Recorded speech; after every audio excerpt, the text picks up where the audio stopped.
Hello guys, আজকে আমার একটা বন্ধু বললো যে আজকে ছুটি আছে তো একটু রুমে রান্না করে মাছের ঝোল খাবো একটু। তাই তাকে আমি মাছের ঝোল রেঁধে দিচ্ছি। দেখুন,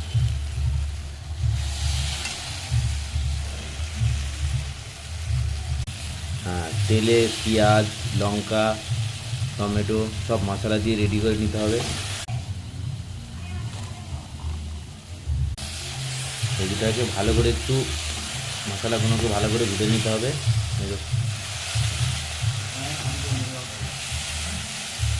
তো বাঙালিদের মেন ফেভারিট খাবার মাছের ঝোল, তাই আজকে আমারও অনেক দিন পরে বানানো হচ্ছে আবার। খাবার বানানোটাই তো আমার পেশা, হোটেল লাইনে কাজ করতে খাবার বানানোটাই মেন, তাই বলছে তাই বানিয়ে দিচ্ছি মাছের ঝোলটা। তো আলুটা ঢেলে নিয়ে একটু মশলা